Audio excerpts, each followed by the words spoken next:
Hi, Stephanie. How are you? So it's 6:30, everyone. I'm going to start. It's Deborah Hamilton, and you're at the MAP community call.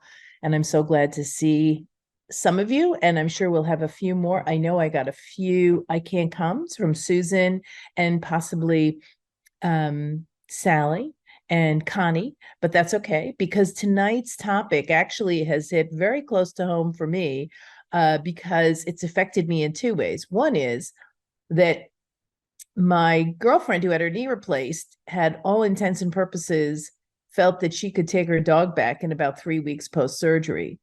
Well, that hasn't happened.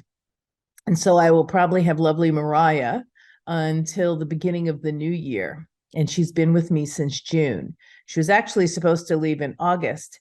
At least that's what I thought. And then she stayed through October. And then the surgery was November, and there really is no one else to care for Mariah that could get her at least closer to my friend Susie, who co-owns her with me. So I have her, and this is her plan, and that's fine, and I get it. However, when you're going in for surgery, you really need to make a plan. And she told me, please tell my story, because she really didn't make a plan for what if things don't go smoothly. She made a plan for everything's going to go smoothly, which we all want to go into surgery with a positive attitude. Absolutely. So tonight on the MAP program, which of course all of you know stands for Make a Plan, Appoint Caregivers to Take Care of Your Pets, Address the Needs of Your Pet, write down those pesky things that really make your pet your own, and then publish that plan. That's why we have the MAP plan. And tonight's talk is about one of the 10 Ds that we always refer to: divorce, delay, disease, disaster, dementia, domestic violence, deployment, denial, just to name a few. Death is one of them.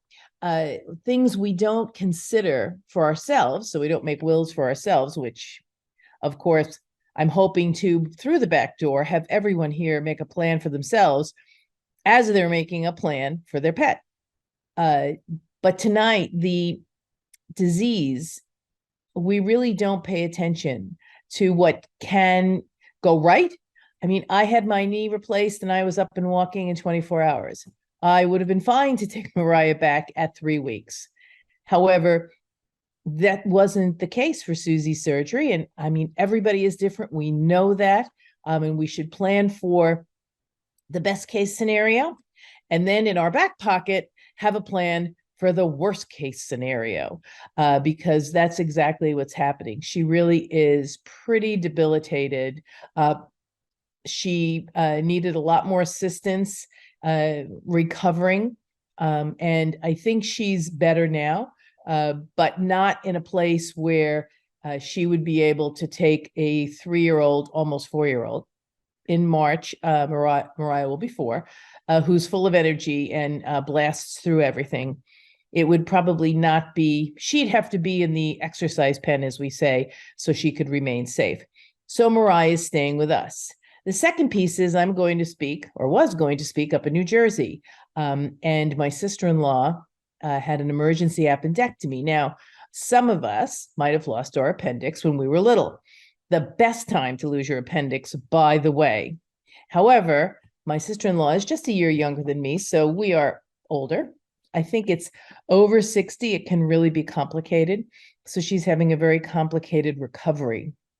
And so my husband, who loves her very much and has gotten very close to her, wants to go visit. And I'm supposed to speak in New Jersey, and he's going to go to St. Louis to be with his sister. Now, we all know that's where he needs to be. And I did 2 things incorrectly. One is I relied on my husband alone to take care of the dogs, which would have been fine had my sister-in-law been fine and everything recovered well. But I didn't reach out earlier in the week to make sure I had an heir and a spare. My life is all about heir and a spare. So I will raise my hand and say, I talk about it all the time, and sometimes even I forget to have a backup plan. So I have no backup plan. And I don't just have one dog, which would have been easy. I could have had one of my neighbors come in and let Junie out in the pen, and he would have lived for the day or two that I would have been gone. I would have gone right up and come right back down. However, that's not going to work now because not only do I have Junie, but I have Mariah, and I also have the new English Cocker Spaniel puppy, Stella, and I have my son's cat, Jane. And the dogs and the cat don't get along, so they have to be separated. So there's a lot more involved in keeping all of my animals safe. So I wanted to talk about that tonight because we don't always think that things need to have a number of important backups to them where our pets are concerned. If you're going on vacation, you need to make sure you have an air and a spare for a dog sitter. I went away on vacation. Oh God, I guess the kids were about 10, and my dog sitter slipped and fell going into my house, broke her ankle on the first day. And so I was scrambling, and this was way before I had created the MAAP plan or even thought to create the MAAP plan. I was scrambling to try to find someone to take care of my dog since I was already away on my vacation. And I would have gladly come home had I not been able to find someone, but thankfully I was able to find someone to come in and take care of them. But these are things that if we really want to plan for the care of our pets long and short term, if we're going in for surgery, if we're going on vacation, we really need to make a plan that is not just those usual people who take care of our pets. They have to be people who are able to step in if your regular person can't take care of your pet. So believe me, I am looking for 2 or 3 regular people to take care of my pets in the event that I have this happen again. Tonight, I wanted to make sure that it also covered something that is really important in the MAAP plan, which is to take stock of what your pet needs you to do and what makes them tick. So, as I said, I have my son's cat here. I have never owned a cat in my life, so this is a wonderful new adventure for me. And that's why I was going to check in with Stephanie because I know that Yoda is a cat. How's Yoda, Stephanie? Yoda's doing really well. He is enjoying some of the winter weather, I would say, because the snow is falling down and it's really pretty. So he likes that a lot. And basically, because we're in Canada, it's pretty chilly. So he's sort of got some like hibernation going on, similar to some of like the bear cubs and whatnot, Right, I would right. say. So that's sort of what he's been up to lately. He's been staying indoors and hibernating. Yeah, sort of for the most part. Yeah. Well, that's good. And I don't know if you heard the first part, but I have my son's cat now. And she's been quite an interesting animal to get to know because she for the 7 years my son has had her, has avoided me like the plague. The potpourri of dog that I wear, because the dogs are always all over me and I always smell like a dog, made her like me the least of anyone in my home. So whenever I walked into a room, she would walk out. But for the past, I guess, 3 weeks, I've been taking care of her straight away because my son's been away and he left her with me. Now I'm thinking, well, if something happened to me, who would have taken care of Jane? Because she has to be kept separate because the dogs don't know cats, so they don't necessarily treat them with the respect they should, and I'm not taking that chance. So she actually had one of the dogs visit her, and he was very polite. However, she went under the bed and wouldn't come out for like 24 hours. And I was very worried because I, of course, internalized, as we all do when we love our pets. She's very mad at me for letting the dog in her room. And it was my fault because I wasn't paying attention, but everything worked out well. It's just something you have to consider, that going to happen to you and going to happen to somebody else. Have you ever had anything like that happen to Yoda? He's met like little dogs and things like that. So I would say at first they're like more excited to sort of like meet each other in a way. And there's like neighborhood dogs as well that he kind of like will visit. Like he'll kind of like go to their windows, or like another cat will like sort of visit our windows, or like the birds and the chipmunks and things like that. So I think in ways they're like really excited to Yeah. sort of like meet. Yeah, I think she was pretty excited to walk around and smell all the smells while they weren't here, not necessarily to see them because they're very big dogs. And she's just a medium cat. She's not a big cat. She's sort of a medium cat. She's not a small cat.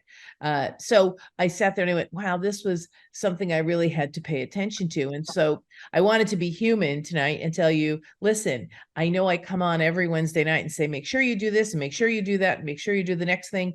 And every once in a while, I don't do it and I need to do it. And people who I help out their pets with their pets, because I'm the person who takes care of their pets, we didn't even think to do it, to make an extra plan that if in fact recovery from knee replacement surgery did take a long time, was there someone nearby, Susie, who could have taken Mariah for the last 2 or 3 weeks? So Mariah could have at least seen Susie or been part of Susie's life. You know, it's really hard for the dogs to miss their owners, and to not see them. And I know that Mariah is pretty much attached to us as well. It's not like we are strangers to her. However, she spent most of her life with Susie, and so I'm sure she'll be glad to see her. And I know that Susie really misses Mariah, but her bull in a China shop persona is not welcomed right now while the knee is still in tender recovery area. Have you ever had anyone in your family have a surgery that had to have the pets kept away from them, Stephanie? Mm-mm, no.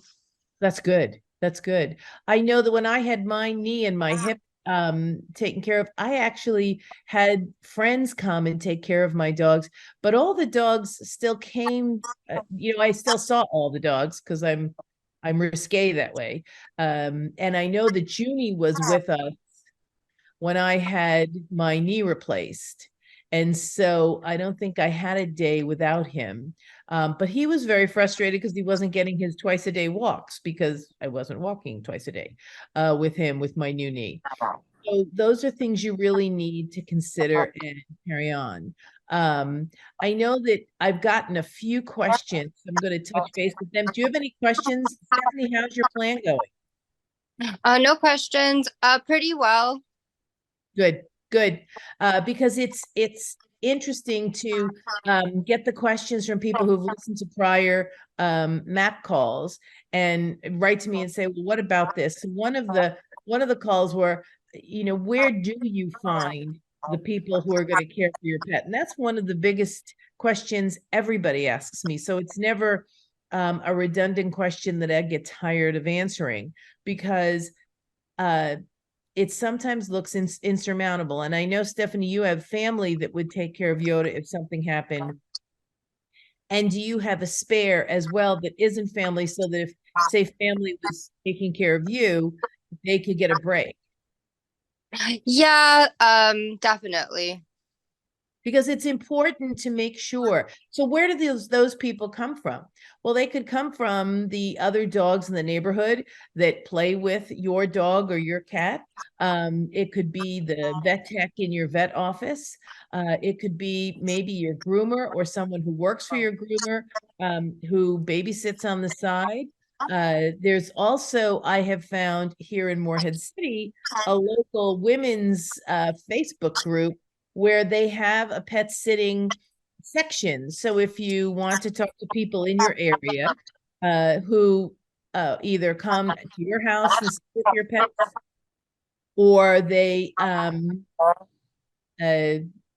take pets to their house if you prefer that, and having someone in your house, you can meet up with them.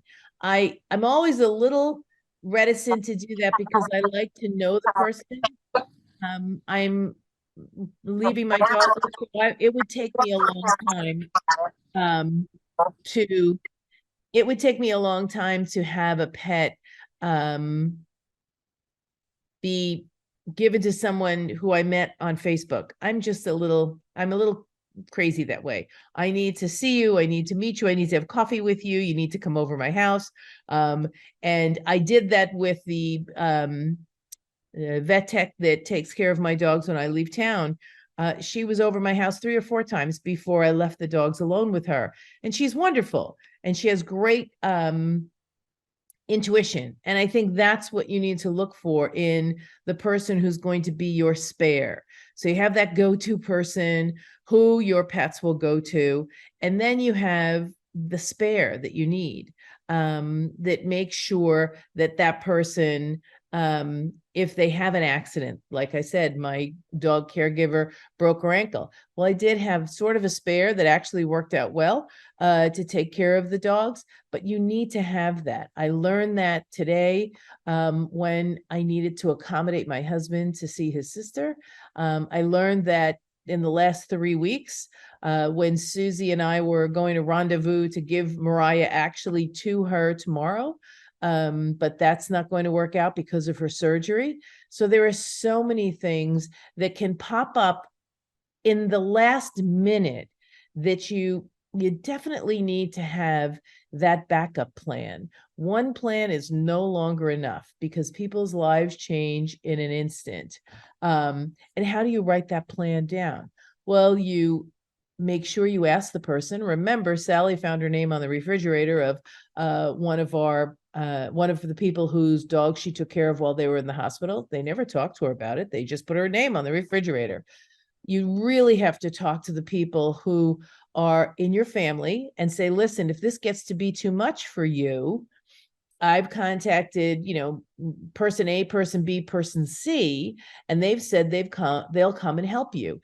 And in the scheme of things, I will share with you that person A, person B, and person C, one of them might be able to help. The other ones will probably be busy. It just is the way our lives are. So that's why I always say you need three, because things happen. I mean, I broke my own rules by not making sure that I had something set up for the dogs while I was leaving and my husband was coming to take care of the dogs in my stead. I usually never do that. I usually have a spare, but I didn't this time. And unfortunately, my dog sitter is busy. So I would love to share with you that I make mistakes too. So we all have to, recognize and put up with the disappointment. Another question that I always get is, how do I find an attorney to help me do this? Well, the best way to find an attorney to help you, hopefully write your will. Remember at the beginning, I said, I'm hoping you'll write your will. Everybody should have a will. I don't care how old they are. My sons who are 30 and 33 have wills. I need to update them because I think the wills were made when they went to college. But everybody needs a will. And in order to find an attorney for a will, it actually is pretty easy if you go to your state's bar association. And in the state's bar association is either a committee or a section that does trusts and estates in your state. So you write to them, you can get them online, and you write to them and you say, hey, how do I find someone who is going to be able to help me write my will? Or you can talk to the State Bar Association and they'll send you a list of attorneys who do trusts and estates in your neck of the woods. So if I was looking for someone to write my will in the state of North Carolina, I would go to the North Carolina Bar Association, and then I would either call them or go online and say, how do I find a trust and estate attorney in North Carolina? And I'd like it close to Morehead City or, within a 15-mile drive. And they will populate a list of attorneys who are going to help you do that. And then what you do is you want to call a few of them. You want to see how much it costs. You want to see if they understand how to incorporate the MAP program in. And remember, have them call me. I'm happy to talk them through how to incorporate the MAP plan into your will so that you don't have to rewrite your will every time something changes with your pet. And then they will walk you through what the state laws are, what the power of attorneys are, what the pet trust laws are, so that you can do everything you need to know and do to set up a will and a pet trust and a power of attorney for your pet. Very important. I'm so glad I got asked that question, and we have time tonight to address it beyond the, oh, shoot, Deborah didn't make a plan the way she should have. I love when I screw up because I want everyone to know that I'm human too, and that I don't necessarily think that things ever, I'm always the optimist. I never think anything's going to go wrong. Oh, the other piece that I wanted to talk about is how quickly pets can get into trouble if you're not watching them. And I don't know if Yoda eats things that they're not supposed to eat. However, our new English Cocker puppy decided to eat the plastic disc on her AirPod. My husband bought an AirPod for her just in case she got lost. We could find her with our iPhones. And while he was putting it together, a piece of it fell on the floor, and he didn't realize it, and it was gobbled up quickly. And it was a pretty big piece, like 2 inches in circumference. And I said, she's a little dog. She might not be able to pass this. Let's see if the vet can handle this. And we went in, and the good news was I'm picturing surgery. And the good news is that she was picturing vomit. So she gave little Stella some Epicac, and Stella threw up, I think, 12 pieces of that 2-inch disc. And the good news was, if we hadn't acted, she probably would have passed it absolutely fine because she had chewed it up into little pieces. If it had been whole, it would have been an issue. And rather be safe than sorry, we took her in and were able to have her made throw up, and she's fine. But really, these little dogs, when you get young dogs and sometimes even older dogs, and sometimes even cats, I don't know if Yoda does that. Does he? Stephanie, does he eat things Um, that I would say sometimes with like certain toys, when playing and stuff like that, it happens like now and then, but not too often. Yeah, cats are good like that. Dogs, not so much. They tend to like to eat things, especially when they're 6 months old, and they're naughty. So Stella's a lovely girl. She's very naughty, and she has already chewed one of my shoes. And today, new day, she learned how to jump out of her pen. Her pen is probably 2.5 feet high, and she's only about 2.5 feet high when she stands on her back legs. But she figured out how she could use the X pen as a ladder. And so twice today I have found her out of her pen running around. And the one time was when I was the first time. Of course, there's always the first time. Then you pick up all the things that can be chewed. And she got a broom of mine, which she slowly but surely annihilated while I was gone. So these things are things we have to think about. We have to think about making plans for your pet when you're going away, not only for the person who's coming in to take care of your pet, but also if something happens to them, because it happens. Appendicitis happens. Recovery from surgery, not as quickly as you'd like, happens. COVID still happens, and people are debilitated by it. So we really need to make sure that when we are traveling, we make redundant plans. It really makes a big difference. And things definitely are important when we're talking about things like this. So I'm glad that you came, Stephanie. I'm so thrilled. I'm glad we had this conversation. Do you have any questions or anything? No. Perfect. Well, I'm going to scoot early tonight because I actually have a program that I'm giving tomorrow morning. If anybody wants to join us, it's free. It's all over my LinkedIn and Facebook. How to resolve conflicts over animals using mediation. So if any of you are free from 8:30 until like 10 tomorrow, I'm going to be helping other mediators learn how to do this so that they can help more people resolve conflicts over animals without going to litigation. So until next, not next Wednesday, but the Wednesday after, and that will be the 20, nope, it will not be the 22nd. Hold on a minute. It'll be the 20th. So until December 20th, right before the holidays really start rolling, I will see everyone here at the MAAP plan. Stephanie, have a great 2 weeks or a great week and a half. Give my love to Yoda. And for everyone else, I send my love. And until next time, kiss your pets for me. It's Deborah Hamilton, Hamilton Law Mediation, and this wonderful MAAP community. Take good care.